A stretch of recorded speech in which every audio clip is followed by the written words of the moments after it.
Hello, everyone. Welcome back to another episode of Coffee and Crimes. I'm your host, Tyler Groff von Rebick. That's right. That's right. The Groff is back again for another exciting episode. And this is going to be pretty exciting. A lot of people have been telling me about this case. And I mean, I know about this case already because, I also grew up as a kid who loved horror films and stuff. And also, this is actually serving as a special episode because this is the tie-in to the prequel of the episode I'm currently working on for the new series I'm starting, which will be about hauntings, mysteries, scary stuff, some cryptids. We'll throw in a couple of scary. We'll throw in a couple of zombies. Well, maybe not zombies. All this kind of good crap, basically about like scary. It's gonna be scary too and stuff. I also heard that from some of the people in the peanut gallery out there that my dingle dingle dingle tends to bother people. So I'm gonna do my best to be kind of quiet with it. It's not that I'm not doing a good job with it. I know. So just kind of let me go ahead and do that real fast. Okay. It's over. Spoon down.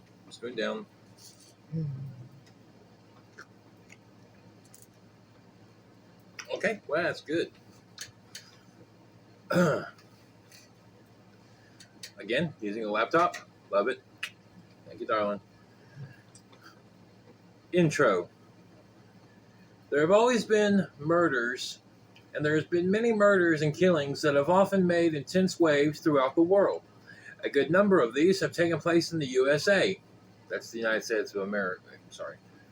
However, a relatively small amount of these murders end up becoming the progenitors of controversial cases of hauntings or other supernatural activity. I promise this isn't the first episode of that new series. One must wonder what the legacy of a murder can be. News outlets and green journalists looking to become yellow can... Yellow? Oh, yellow journalists, tabloid journalists. That's good. Green, because green means beginner and yellow means tabloid. Okay, so green journalists wanting to become yellow journalists can quickly blow any small crime into a grand spectacle. However, few crimes are less of the explosive elements than they claim. This case is not one of those. Okay, well, right, here we go. Early life. Ronald DeFeo Jr. was born on September 26, 1951 in Brooklyn, New York City, New York. His father, Ronald Sr., was a Buick dealer known for having an authoritative and quick temper. His mother was Louise Brigante DeFeo. His ancestry was Italian. Ronald would be the oldest of his siblings, the others being Don, Allison, Mark, and John. And it's Mark spelled with a C, because I guess that matters. Ronald, it was called Butch, was overweight as a child and subject to severe taunting by his classmates of the hard-nosed school he attended. His father told Butch to defend himself, yet continued to domineer and control him at home. Yeah. If anyone's mean to you and stuff at school, you beat their ass. But you come back here, I'm going to beat your ass. I love the cycle. It just never ends. As a teenager, his personality grew more embittered, and soon Ronald Sr. and Louise decided that Ronnie needed to see a psychiatrist. Unfortunately, these sessions came to an abrupt end with no progress when Ronald Sr. refused to entertain the thought that he himself needed to attend therapy. The parents' alternative approach was to spoil Ronnie and give him everything he desired. Oh, that's great. That's real good. That'll definitely solve it. Oh, you have some antisocial problems, kind of mean and stuff. Let's take you down. Let's take you down and let you buy whatever you want. We'll go. What do you want, son? Oh yeah, you punched out that window earlier. Let me buy you a new baseball bat. That way you can punch out the wall too. Or, oh, you wrecked the car? Let's go buy a new one. Dumbasses. I guess if you have money, that's cool, but whatever. At age 17, Junior was forced to drop out of parochial school, read religious school. He attended due to hard drug use. He was prone to drinking heavily whilst consuming heavy amounts of LSD, that's acid for everyone out there, speed, aka amphetamines, I guess it would be amphetamines, aka speed, and heroin, also known as H. His father, or smack. I don't know why they call heroin smack. That's different. His father, not wanting Ronnie to end up on the streets, gave him a job at the Buick dealership he owned. The job was largely figurative, being given the same paycheck even if he never showed up for... God, that's back to that spoil him shit. If he don't show up for work, don't pay him. Fire his ass. Some people gotta learn this the hard way.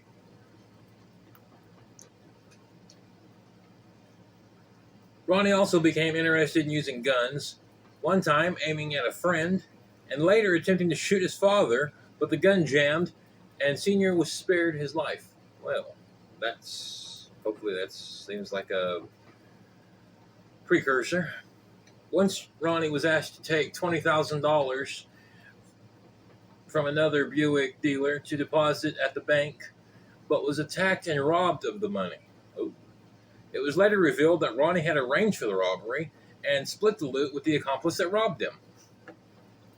Well, that's 10 grand back in the 70s. That's pretty good day's work, I guess. For like robbers. Don't be a robber, please. When being questioned about this, his father demanded to know what happened to the money, but Junior wouldn't reveal this. Ronald Sr. told his son, "You've got the devil on your back, Ronnie." Ronnie smugly replied, "You fat prick, I'll kill you." Well, that's dark. The murders.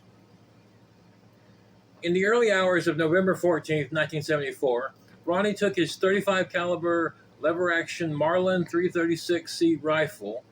I have no clue what that looks like, or what kind of rifle that is. I don't do guns.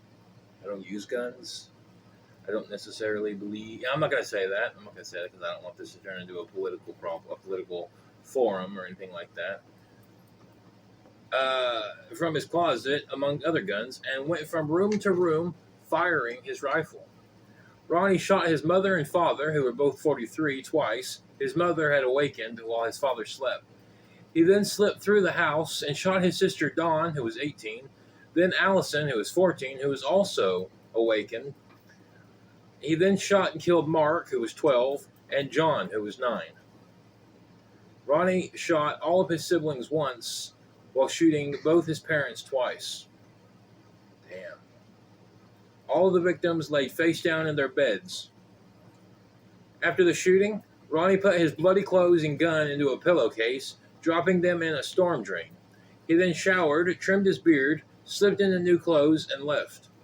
At 6 a.m., Ronnie went to the dealership, where he called home several times. What? Later that day, he visited his 19-year-old girlfriend, Sherry Klein, again calling home, and he then visited a friend and went to a bar, calling his house again and again, telling everyone he couldn't seem to reach his family even though they were home. He returned home, and at 6 p.m., Ronnie came rushing into Henry's bar, screaming, "My family, they've been shot." Investigation. The police brought Ronnie to the department, where he told the police that his family had most likely been killed as part of a mob killing, asserting that a hitman named Louis Fellini had a grudge against the family. However, during the statement, Ronnie gave several inconsistencies and had holes in his story. The next day, Ronnie asked the police how to collect his father's life insurance policy. Oh my God. Things not to say immediately after your family has been murdered, ideally by your hand. Well, no, not ideally. Don't kill your family. But things not to say if you did. I'm sorry. Moving on. And the fact that Fellini had in fact revealed that he had an alibi that proved he was out of state the day of the murders. The police pushed to re-examine Ronnie, along with the discovery of .35 caliber bullets in his room, eventually getting him to reveal his guilt in the crime. He stated, "Once I got started, I just could not stop." DeFeo would later give an interview stating that his sister Dawn had killed their father, and then his mother killed her and the other siblings, and that he killed his mother and took the blame, all in an effort to conceal any negative words from her father, Michael Brigante Sr., and not to provoke the wrath of his great-uncle, notorious Genovese crime family captain Peter DeFeo. However, this story has been seen with intense scrutiny and is believed to be total shit. Yeah, that sounds like that. Sounds about right. The victims were all found face down, and DeFeo stated that he had drugged his family before he killed them. However, no sedatives were found in any of their bloodstream, and it is not totally believed how there couldn't have been a mass pandemonium after the first shot had been fired due to the fact that there was no silencer or suppressor on the rifle. It's kind of a scary thought. Maybe it was a stormy night. Trial and aftermath. DeFeo was put on trial, or it was a stormy morning, I guess, because it was like early morning. It was like, what, 3 or 4? When it's dark outside, I say it's night. When it's day outside, when it's sunny outside, I say it's day. That's how I work. I know people that say at like literally 5 minutes after midnight, oh, it's 5 past midnight in the morning. What the hell does that mean? DeFeo was put on trial on October 14th, 1975. His plea was not guilty by reason of insanity, with defense attorney William Weber stating that DeFeo had heard the voices of the family plotting against him, and that he acted in self-defense. This was supported by the psychiatrist for the defense. However, the psychiatrist for the prosecution stated that, in addition to the psychedelic drugs Ronnie had taken, Ronnie had antisocial personality disorder and was very aware of his actions during the murders. And plus, he asked for like the life insurance policy, so obviously there was some financial motive to this, I would think, even if he did rip his dad off with 20 grand. The trial judge, Thomas Stark, declared that the crime was the most heinous crime ever committed in Suffolk County. On November 27th, DeFeo was found guilty, and on December 4th, Judge Thomas Stark sentenced him to 6 sentences of 25 years to life in prison. Every parole request and appeal that he had in his prison career was ultimately denied.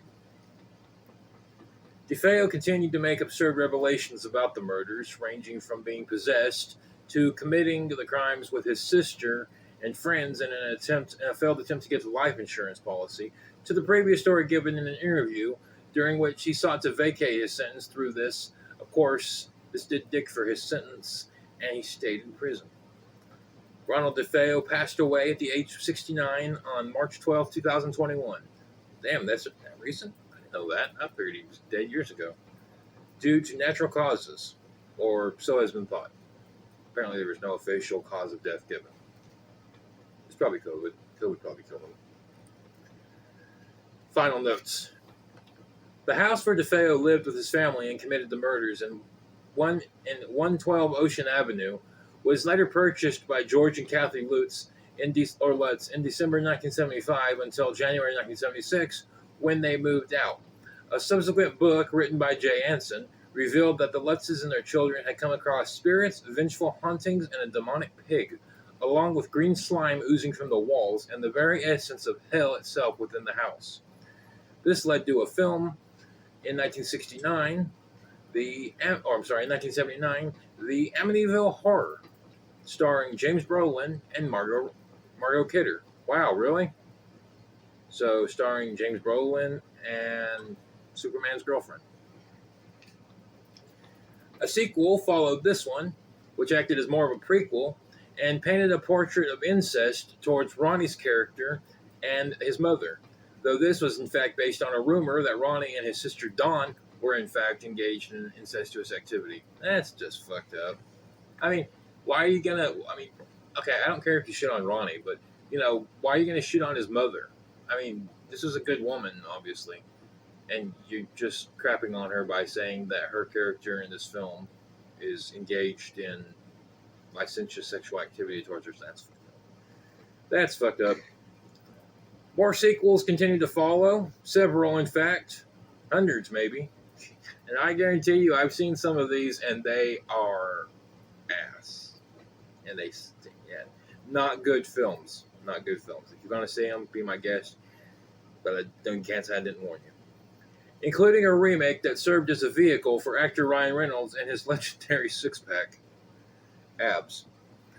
This remake, in fact, was actually the star of a lawsuit with former house owner George Lutz, who passed away before the lawsuit could be settled. It was apparently also a haunted filming due to the dead body of a fisherman being washed up on shore during the film before the filming of the film started. Damn, it's kind of creepy. To this day, nobody lives in the house, which has been changed over time due to continuous tourist activity and and that's it. It just ends after "and." All right.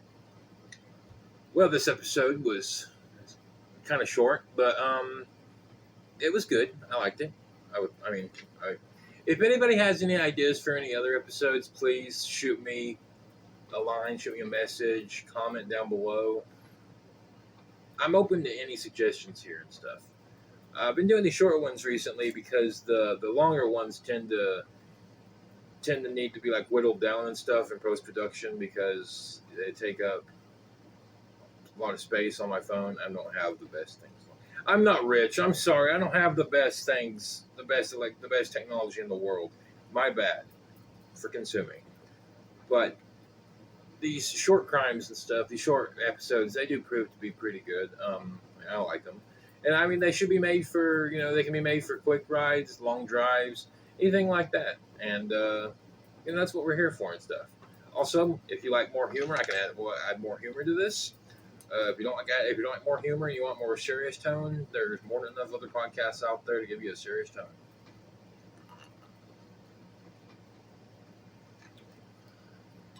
Well, everyone, I've been Tyler Graffon Rebick, and I hope to see you next time.